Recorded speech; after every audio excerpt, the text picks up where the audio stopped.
Intenten poner un lápiz de pie sobre una mesa con la punta hacia abajo. Si consiguen que esté perfectamente recto, tal vez guarde el equilibrio y no se caiga. Sujétenlo lo más derecho y perpendicular posible.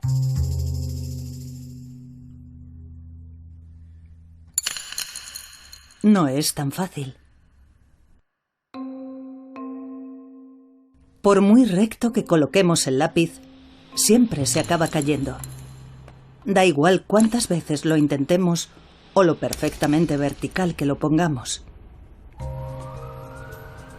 Quizá les parezca obvio, pero este fenómeno, aparentemente insignificante del lápiz que se cae, dio lugar a un importante descubrimiento científico.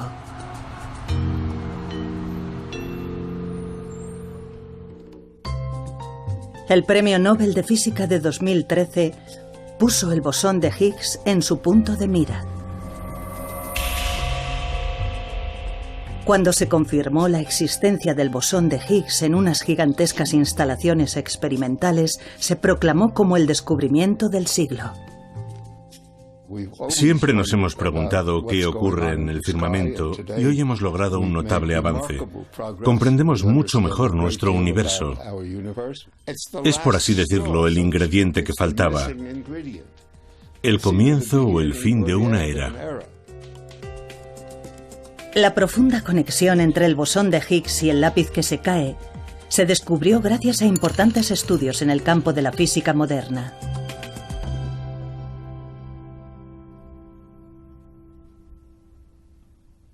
Durante más de un siglo, los físicos, empezando por Einstein, se han cuestionado de qué está hecho el universo.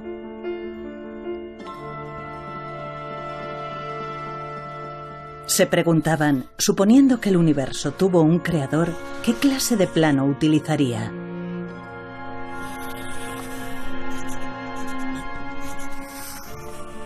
Su objetivo era descubrir ese plano del universo y usar la lengua de las matemáticas para expresarlo por medio de una fórmula. Hasta el día de hoy, los físicos han conseguido crear fórmulas para expresar distintos fenómenos naturales.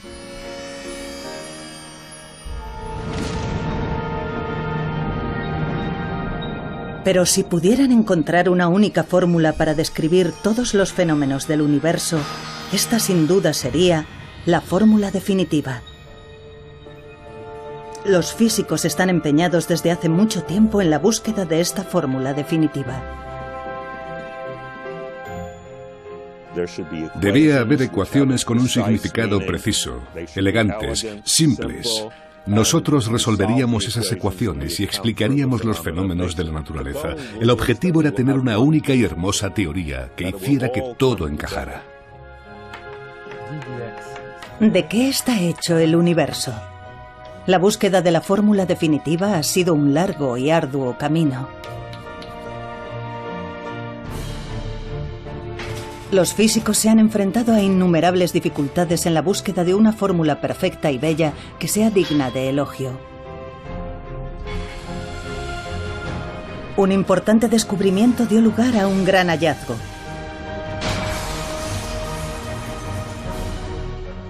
Sin embargo, el afán por encontrar una fórmula de una belleza perfecta condujo a la paradójica conclusión de que, matemáticamente, era imposible que el universo existiera.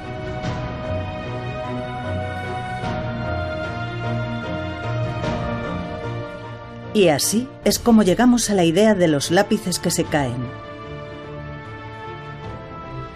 Pensar que en el mundo real la belleza perfecta estaba destinada a venirse abajo condujo al descubrimiento del bosón de Higgs y abrió el camino para encontrar la fórmula definitiva. Pero dicha fórmula demostró ser esquiva.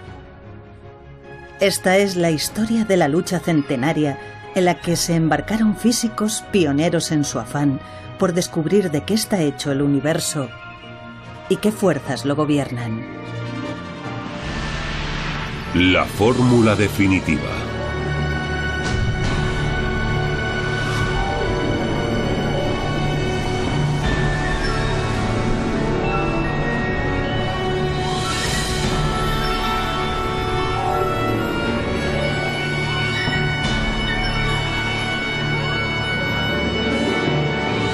¿De qué está hecho el universo?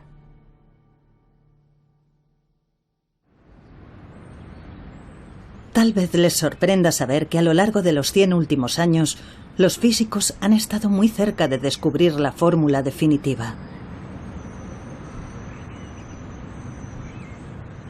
En el exterior del inmenso centro experimental en el que se descubrió el bosón de Higgs, hay una fórmula grabada en piedra.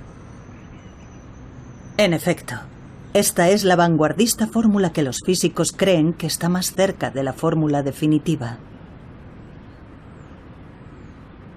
Puede parecer imposible de entender, pero no se preocupen. Escrita con más detalle, la fórmula es así.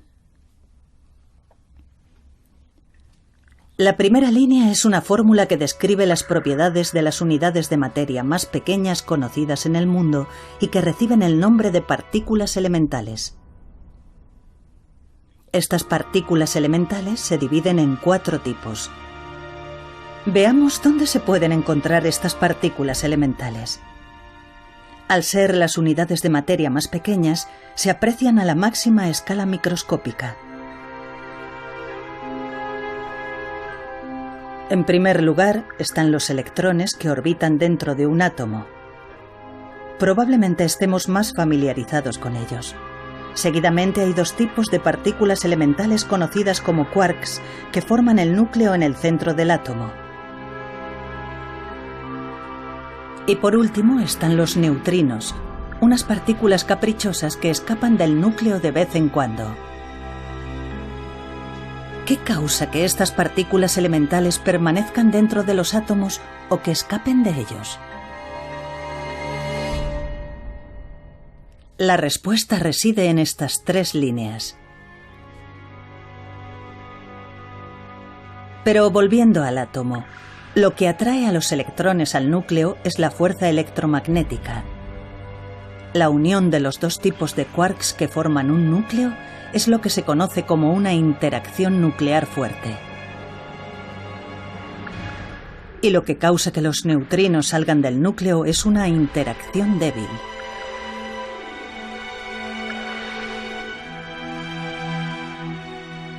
Los físicos piensan que si comprendieran totalmente las 4 partículas elementales y estas 3 fuerzas, podrían explicar cualquier cosa del mundo.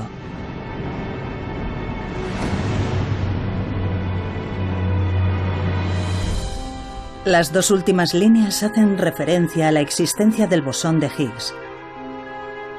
Más adelante sabremos qué papel juega esta partícula.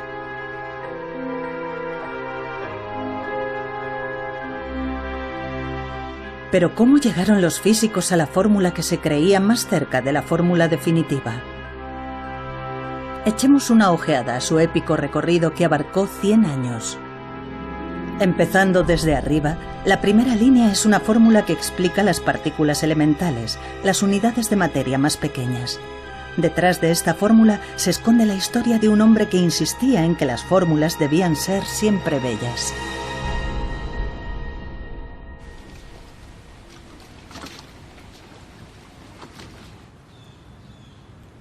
Nuestra historia de la búsqueda de la fórmula definitiva comienza aquí, en Cambridge, a finales de los años 20.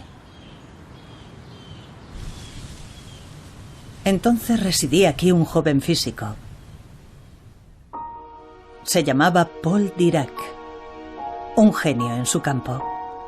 Con solo 30 años fue nombrado profesor lucasiano de la Universidad de Cambridge, uno de los puestos académicos más prestigiosos del mundo.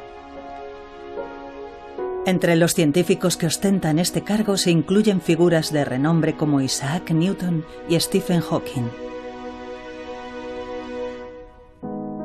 Con intención de encontrar una fórmula que lo explicase todo, Dirac se centró primero en los electrones, la única partícula elemental que ya se había descubierto.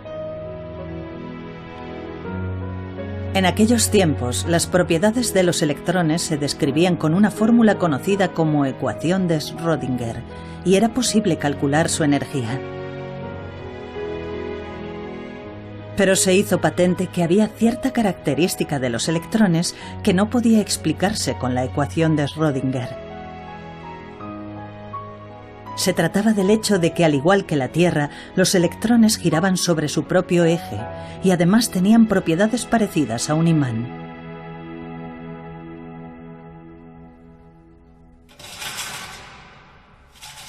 Los físicos de entonces podrían describirse de esta manera.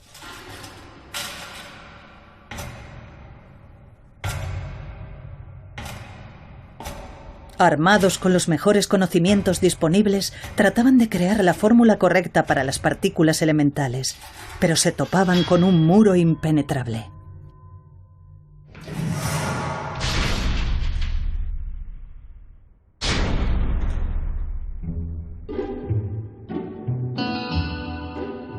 Para intentar hallar una fórmula que explicase las misteriosas propiedades de los electrones, Dirac adoptó un enfoque atrevido.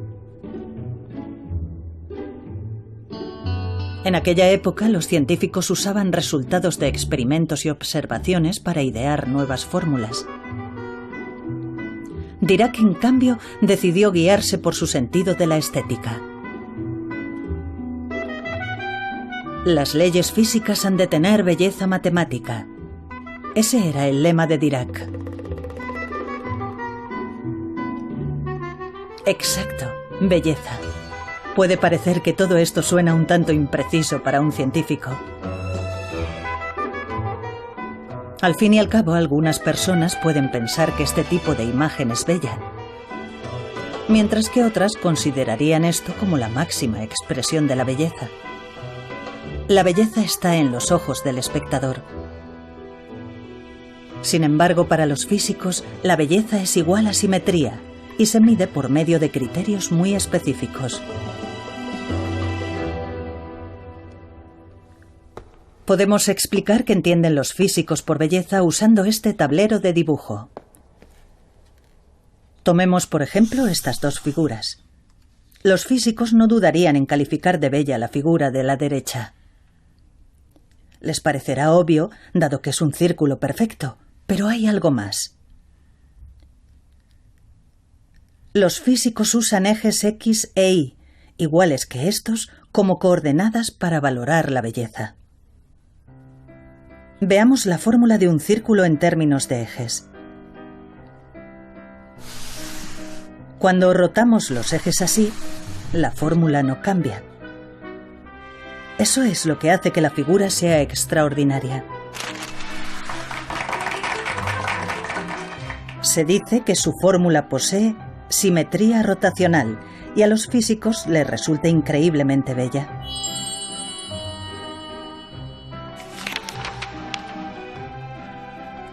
A los físicos les entusiasman también los patrones con rayas como este.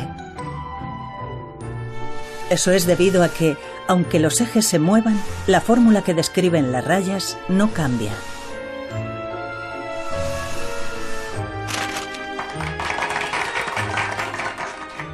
En este caso, los físicos llaman a este tipo de belleza simetría traslacional. Una fórmula es bella cuando permanece igual aunque cambien los ejes, o en otras palabras, aunque cambie el punto de vista. La simetría es simplemente la afirmación de que algo se ve igual desde diferentes puntos de vista. Por ejemplo, un cuadrado se ve igual cuando cambiamos el punto de vista 90 grados.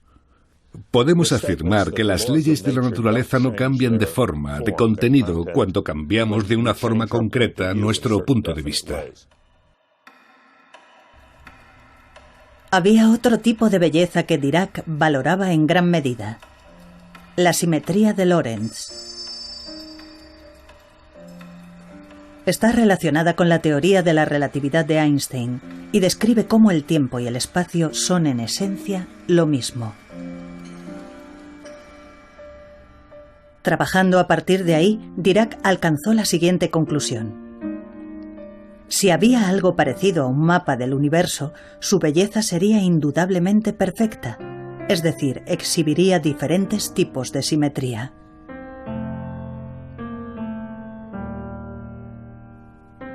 Pero echemos otro vistazo a la ecuación de Schrödinger. Si la observamos de cerca, vemos que hay una T que representa al tiempo y una x al cuadrado en la que la x representa el espacio. Eso significa que la fórmula carece de la simetría de Lorentz, en la que tiempo es igual a espacio. Como resultado de ello, si se ve desde un punto de vista diferente, la fórmula cambia de forma significativa.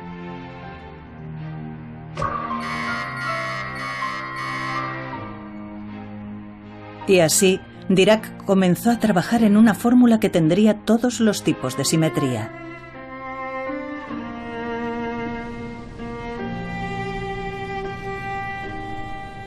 Se encerró en su estudio durante 3 meses y se aisló del mundo exterior.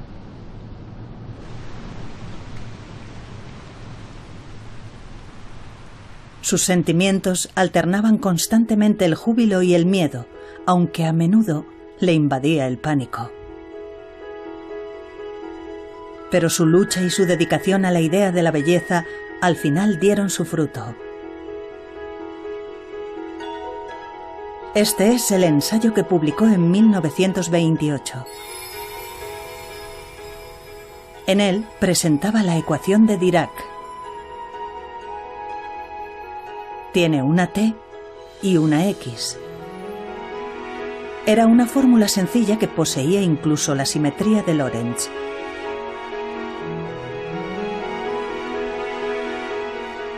La ecuación era notablemente eficaz y lograba explicar con precisión las misteriosas propiedades de los electrones, incluyendo su movimiento y magnetismo.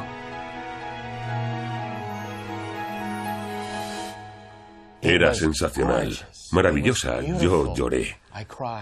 Lloré. Muchos físicos lloran al ver la ecuación de Dirac, porque ven que la teoría de los electrones, que era tan extraña y aleatoria, con tantas piezas, de repente, gracias a la simetría, ¡boom!, se convierte en una única teoría. Y lo que es más, posteriormente se descubrió que la ecuación de Dirac también era aplicable a los neutrinos y los quarks que se descubrirían más adelante.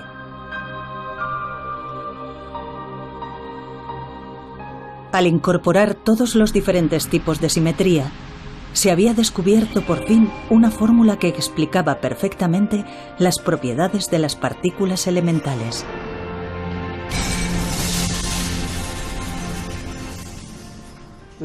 La ecuación de Dirac posee tremendas simetrías que anteriormente no eran tan obvias. Así que ayudó muchísimo a la hora de que la gente pensara en la simetría en general.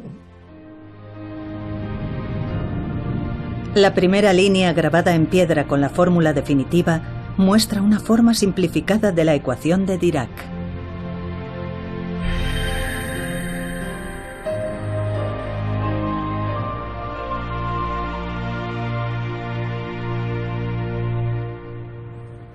¿De qué está hecho el mundo y qué fuerzas lo gobiernan?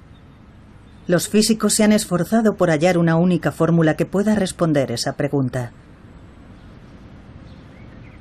El siguiente desafío al que se enfrentaron fue encontrar fórmulas para las 3 fuerzas que unían a las partículas y las movían.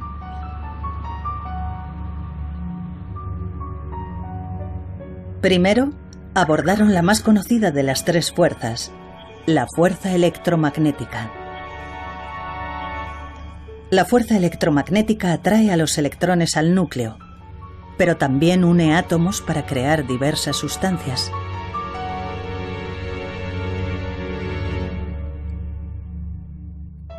En los años 30, un físico de la costa oeste de Estados Unidos se propuso encontrar la fórmula de la fuerza electromagnética. Ese físico era Robert Oppenheimer, que más tarde sería conocido como el padre de la bomba atómica. Se había ganado un merecido reconocimiento en una amplia variedad de campos de investigación. Conocía todos los aspectos de la física. Tenía un poder asombroso para sintetizar y comprender lo que ocurre. Podemos describir el enfoque adoptado por Oppenheimer y sus coetáneos de la siguiente forma. Dirac había llegado anteriormente a su fórmula de las propiedades de las partículas elementales, incorporando la simetría de Lorentz al arsenal de un físico.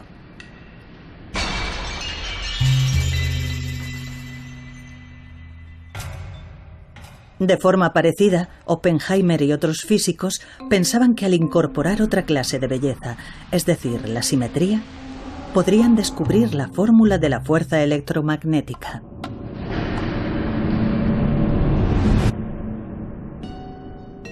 Oppenheimer y sus coetáneos centraron su atención en el cuarto tipo de simetría, la simetría gauge. La simetría gauge es un concepto complicado. En pocas palabras, es similar a la simetría rotacional. Describe una clase de belleza en la que, si hubiera un transportador en cada punto del espacio que midiera la magnitud del electromagnetismo, la fórmula permanecería igual, aunque cambiara el ángulo.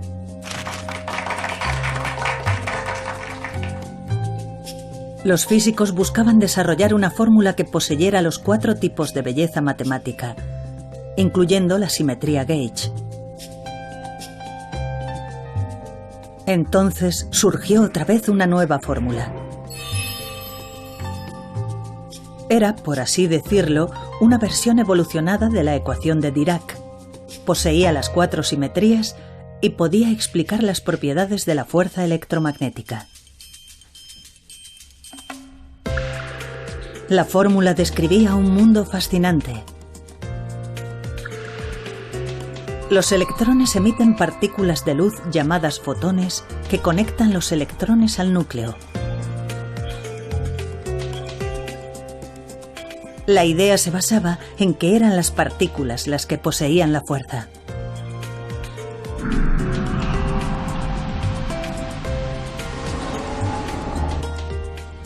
La fórmula que el nuevo tipo de simetría ayudó a crear explicaría el misterio de la composición del universo. Sin embargo, oculta yacía una verdad inesperada. Al descubrir que cierta cuantía física era calculada e infinita, todo dejó de tener sentido. Cuando se realizaron los cálculos, los resultados indicaban que la energía de los electrones era infinita, lo que significaba que la materia no podría existir.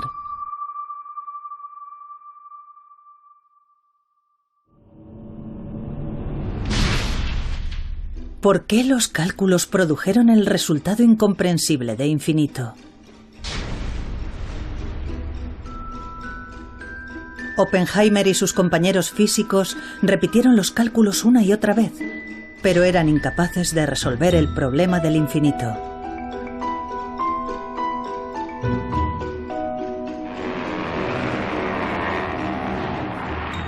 Entretanto, el mundo estaba sumido en el caos. En septiembre de 1939, Alemania invadió Polonia y comenzó la Segunda Guerra Mundial. Además, el físico estadounidense Enrico Fermi logró producir una reacción en cadena de fisión nuclear usando uranio. Este hecho dio lugar a que muchos físicos se involucraran en el desarrollo de la bomba atómica. Oppenheimer, el brillante físico de Estados Unidos, fue nombrado director del Proyecto Manhattan.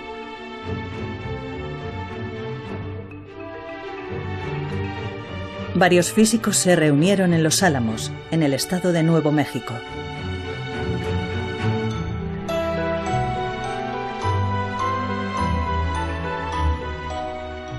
Y así, las investigaciones para hallar la fórmula definitiva se desvanecieron sin haberse resuelto nunca el problema del infinito.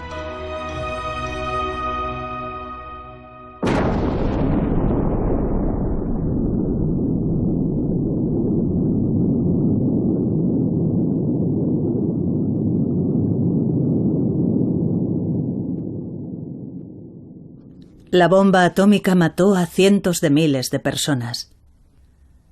La prensa apodó a Oppenheimer padre de la bomba atómica. y ya nunca volvería a la vanguardia de las investigaciones sobre la fuerza electromagnética.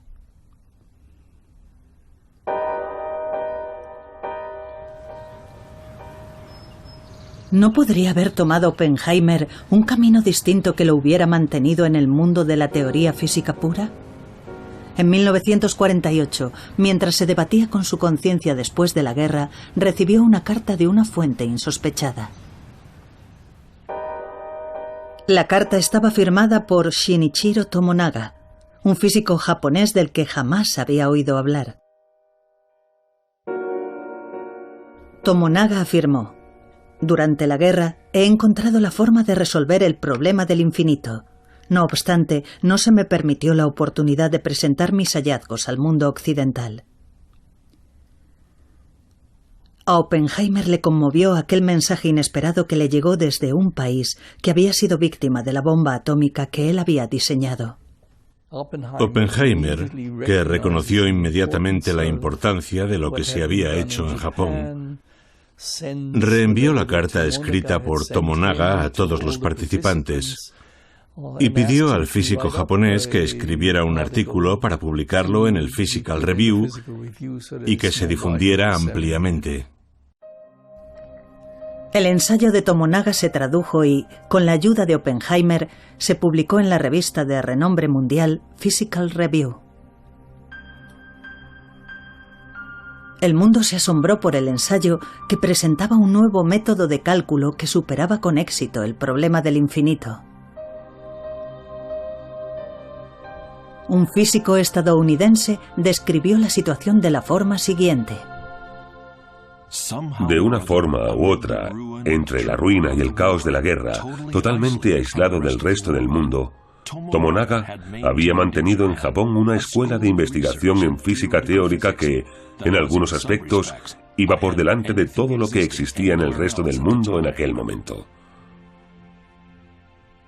Llegó hasta nosotros como una voz de las profundidades.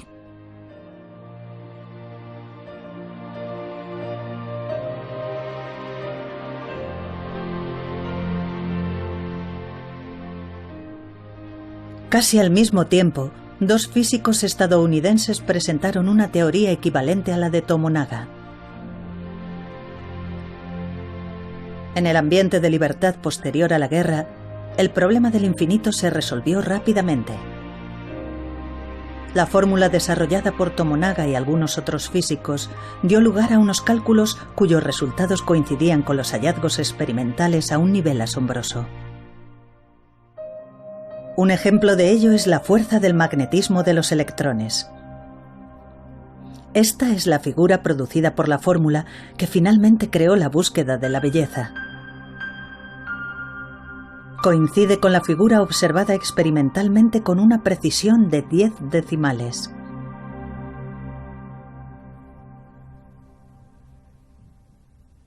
Permaneciendo fiel a la belleza de la simetría, se puede crear la fórmula correcta.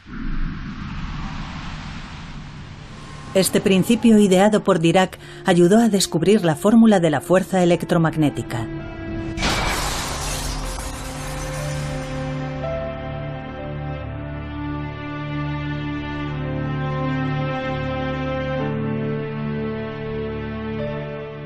Esta es la segunda línea de la fórmula definitiva descubierta por los físicos. Una fórmula increíblemente precisa que dejó huella en la historia.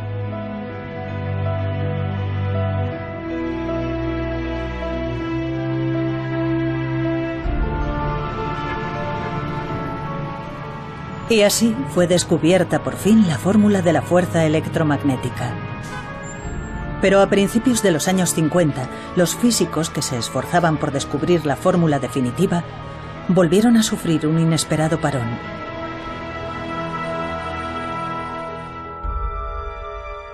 Atrapado en aquel nuevo contratiempo estaba Chen Ning-yan.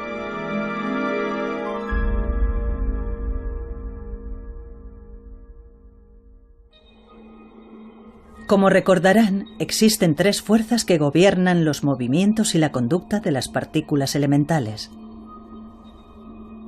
Ya se había descubierto la fórmula de la fuerza electromagnética que atrae los electrones al núcleo. Chen Ning-yang centró su atención en la interacción nuclear fuerte que mantiene unidos los quarks que conforman el núcleo. También estudió la interacción débil que hace que los neutrinos escapen del núcleo.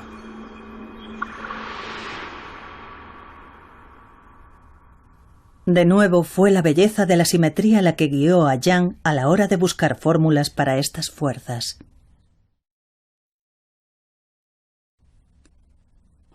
Pensé que debía existir un principio fundamental y me di cuenta de que efectivamente existía un principio fundamental para las interacciones electromagnéticas. Yang decidió comprobar si podía encontrarse algo similar a la belleza de la simetría gauge dentro del núcleo. Su búsqueda dio lugar a un concepto desafiante incluso para los físicos más experimentados y que es conocido como simetría gauge no conmutativa. En 1954, Yang y su colega Mills publicaron su trabajo de investigación. Incorporando un nuevo tipo de simetría gauge, lograron desarrollar una fórmula para la fuerza existente entre partículas.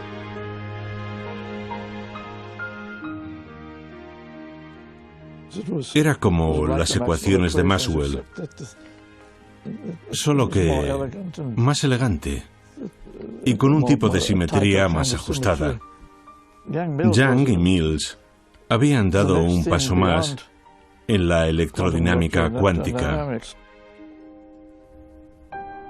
Si tomamos la teoría de Yang y la expresamos con términos de física contemporánea, obtenemos una fórmula como esta. Ahora, los físicos tenían lo que creían que eran los componentes que más se aproximaban a la fórmula definitiva, salvo por la parte relacionada con el bosón de Higgs. Por fin había una fórmula que describía las fuerzas de las partículas elementales del universo. Todos los físicos del mundo estaban esperanzados.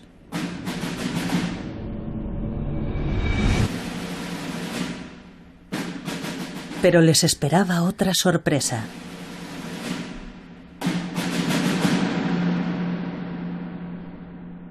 Era paradójico que la masa de las partículas con interacciones fuertes y débiles fuera cero, sin importar cómo se calculara.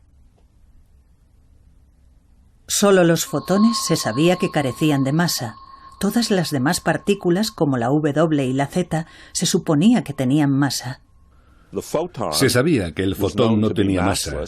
Se sabía que no tenía masa desde principios del siglo XX. Cuando se realizó este estudio teórico, la W y la Z aún no habían sido descubiertas, pero estaba claro que al no ser descubiertas debían ser muy pesadas. La fórmula de Yang era realmente bella. No obstante, sugería que las partículas portadoras de fuerza no tenían masa, por lo que se apartaba claramente de la realidad.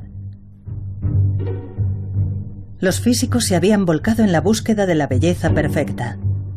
Pero el problema de la masa cero les planteaba una paradoja ineludible. Además, a los físicos les aguardaban otras sorpresas.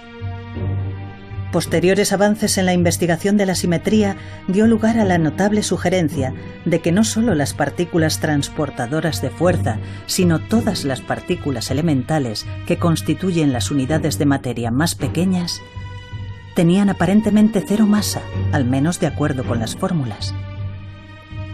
Es decir, el mundo entero carecía de masa. Esta fue la conclusión imposible que se extrajo de las fórmulas matemáticas.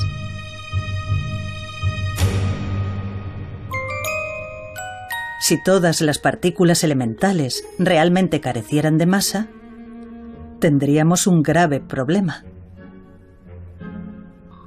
Según los cálculos, los electrones escaparían de los átomos y toda materia se desintegraría. De repente, si todos los átomos hubieran adoptado un estado de perfecta simetría en el que todo tuviera cero masa, habrían salido volando.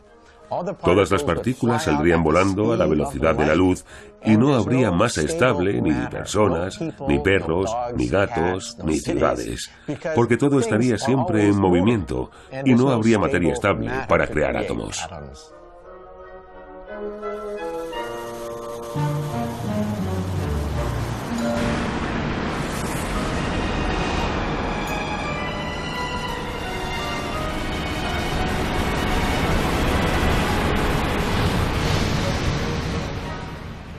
Vaya, las cosas se estaban poniendo serias.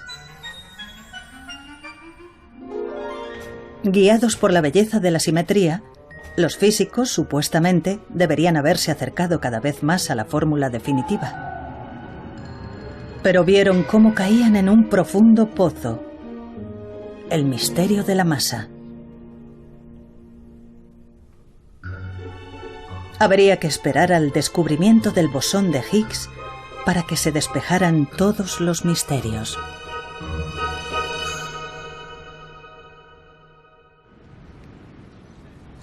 ¿Cómo afrontar el misterio de la masa que había surgido súbitamente?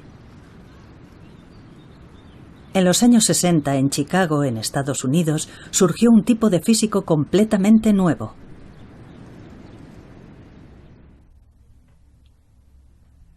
Se llamaba Yoichiro Nambu y había nacido en Japón. La gente decía de él, Nambu puede ver el futuro. Este físico inconformista consiguió resolver la gran paradoja de masa igual a cero en presencia de belleza matemática. A principios de los años 60, lo que a Nambu realmente más le interesaba era este fenómeno. Exacto. Es el problema del lápiz que se cae que vimos anteriormente. Que un lápiz se caiga nos puede parecer insignificante. Pero fue precisamente este fenómeno lo que ayudaría a Nambu a solucionar el problema de la masa cero. Podemos contemplarlo de esta forma.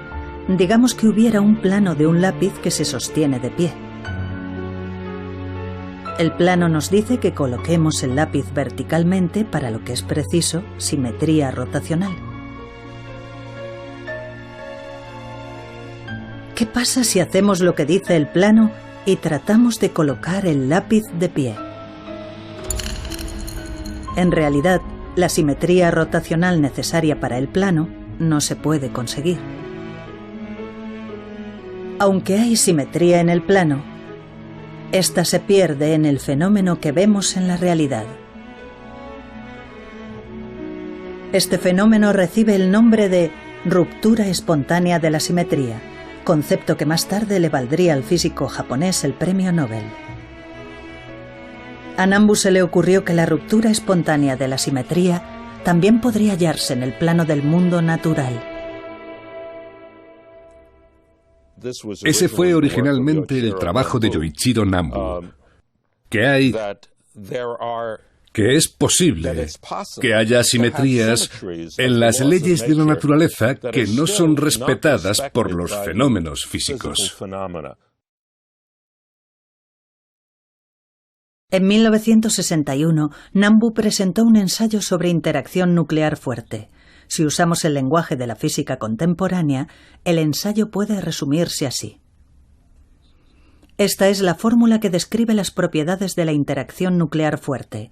En otras palabras, es un plano de la interacción nuclear fuerte. Con más detalle, se ve así. Ahora podemos ver los quarks que sienten la interacción nuclear fuerte. Este plano está diseñado para seguir un tipo de simetría gauge. Por lo tanto, la masa de los quarks debe ser cero. Pero como vimos con el plano del lápiz, tenía simetría rotacional. Sin embargo, daba lugar a una realidad sin simetría rotacional. Nambu comprendió que el plano en el que los quarks tienen cero masa debe originarse en una realidad en la que los quarks tienen masa.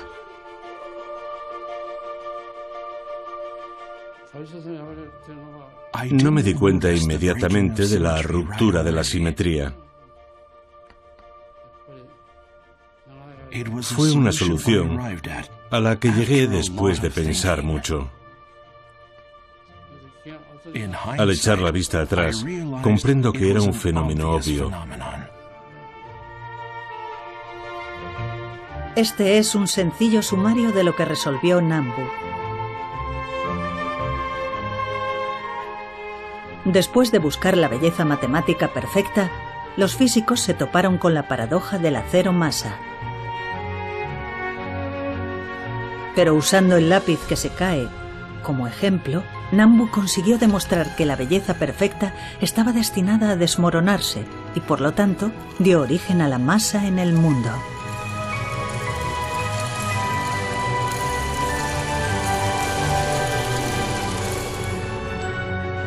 El hecho cotidiano del lápiz que se cae dio paso al concepto de ruptura espontánea de la simetría. Era un importantísimo descubrimiento que nadie pudo predecir.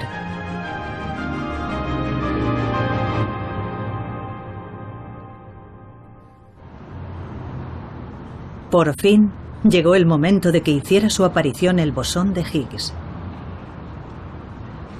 Siguiendo la estela del concepto de Nambu, que explicaba la masa de los quarks, los físicos tenían ahora que atribuir masa a electrones, neutrinos y partículas de interacción débil.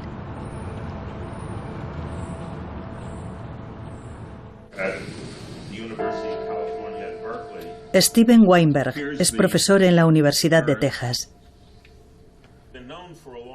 Trabajaba entonces en la idea de usar el concepto de ruptura espontánea de la simetría de Nambu para demostrar que, al igual que los quarks, las demás partículas elementales también tenían masa. Finalmente, se aventuró a adentrarse en un área prohibida en la que ningún otro físico se había atrevido a hacerlo. Decidió introducir en su teoría una oportuna partícula que nadie pensó que podía existir en el mundo. La teoría de Salam y Mia abrió un nuevo campo, un nuevo tipo de fuerza en la teoría. Un campo que adquiere valor en un lugar vacío, incluso lejos de cualquier fuente, y que de hecho se extiende por todo el universo. Es el campo que rompe la simetría. Este es el trabajo de investigación que Weinberg usó como referencia en aquel entonces. Estaba escrito nada menos que por Peter Higgs, que ganó el Premio Nobel de Física en 2013. El trabajo establecía que si la partícula elemental, el bosón de Higgs, existiera en realidad, la simetría de belleza matemática se rompería espontáneamente, y las partículas elementales y las partículas transportadoras de fuerza adquirirían masa. Se dice que esta partícula está considerablemente ausente al principio, pero después ocupa los espacios de forma espontánea.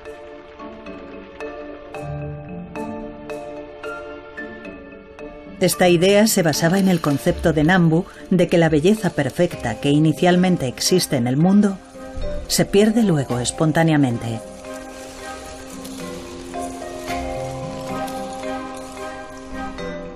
Según Weinberg, las partículas como los electrones son bloqueados por los bosones de Higgs y les resulta más difícil moverse. De hecho, esta dificultad para moverse es la que sentimos como masa.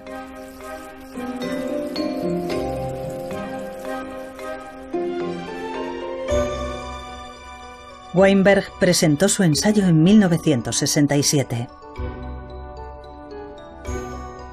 En su ensayo, Weinberg logró atribuir masa a electrones y partículas de interacción débil usando la idea del bosón de Higgs.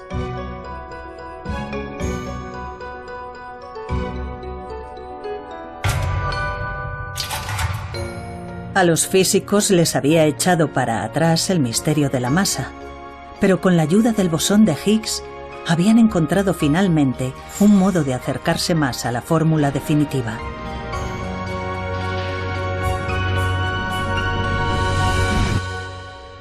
Sin embargo, la teoría de Weinberg se recibió con escepticismo en su momento. Muchos físicos no podían quitarse de encima la sensación de que la existencia del bosón de Higgs era demasiado oportuna. No es bonito. Bonito es algo que una vez que lo ves, tiene que ser así. Y si lo cambias un poco, ya no está bien. La idea de Higgs no tiene esa propiedad. Yo describo la situación como tener una casa preciosa. Puedes tener una casa preciosa, pero necesitas tener un retrete. El mecanismo de Higgs es como el retrete. El famoso físico Stephen Hawking llegó incluso a apostar en contra de la existencia del bosón de Higgs.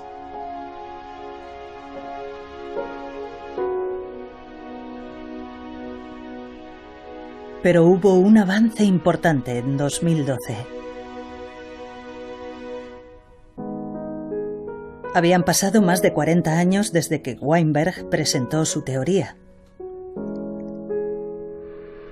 En un inmenso centro experimental, donde se podía lanzar energía de una magnitud sin precedentes a un único punto en el espacio, se detectaron señales del bosón de Higgs.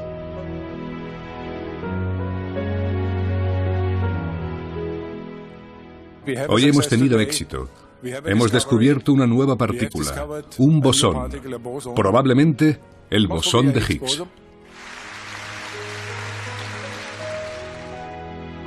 La teoría de Weinberg finalmente había demostrado ser cierta. La teoría del bosón de Higgs en la que se había basado también fue reconocida y premiada con el Nobel.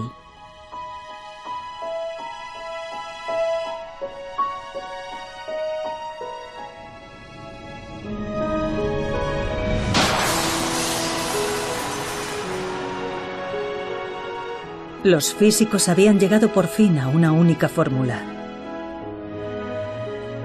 El modelo estándar que explica los 4 tipos de partículas elementales y las 3 fuerzas que conforman el universo estaba finalmente completo. En una esquina del CERN, Organización Europea para la Investigación Nuclear, donde fue descubierto el bosón de Higgs, un monumento conmemora la fórmula que se creía más próxima a la fórmula definitiva. Marcó la culminación del camino recorrido por los físicos a lo largo de 100 años.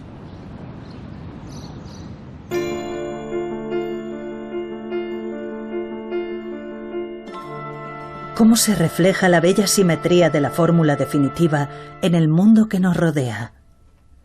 Los físicos comprenden la historia del universo a partir del Big Bang de la siguiente forma.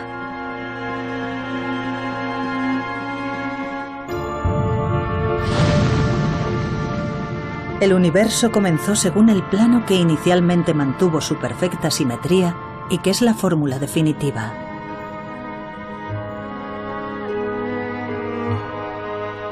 En aquel momento, todas las partículas elementales carecían de masa y volaban diseminadas.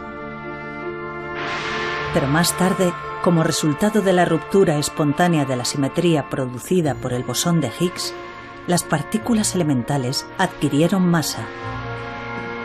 Como resultado de esta masa adquirida, las partículas se unieron para formar átomos.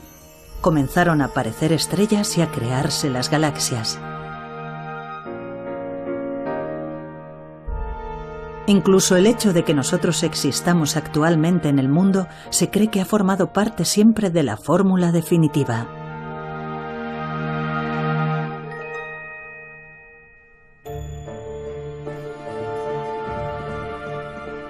Gracias al descubrimiento del bosón de Higgs, se dice que no hay fenómeno en el mundo que no pueda explicarse por medio del modelo estándar.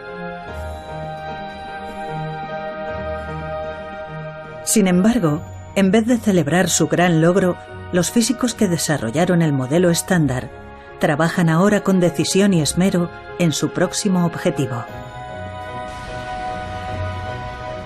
Las partículas elementales son tan ligeras que nunca había parecido necesario considerar la cuestión de la fuerza gravitacional. Ahora los físicos de primera línea están de acuerdo en que si no se tiene en cuenta la gravedad, nunca se podrá descubrir la fórmula definitiva. No estamos satisfechos con una teoría elegante de interacción débil, fuerte y fuerza electromagnética. Queremos que también sea una teoría de gravitación. La idea de una visión unitaria de la naturaleza en la que todo pueda explicarse en términos de profundas leyes fundamentales creo que es nueva en el siglo XX. Supone un enorme cambio filosófico, ya que es un cambio en el tipo de conocimiento que deseamos encontrar. Los físicos han invertido cientos de años en tratar de descifrar la naturaleza del universo.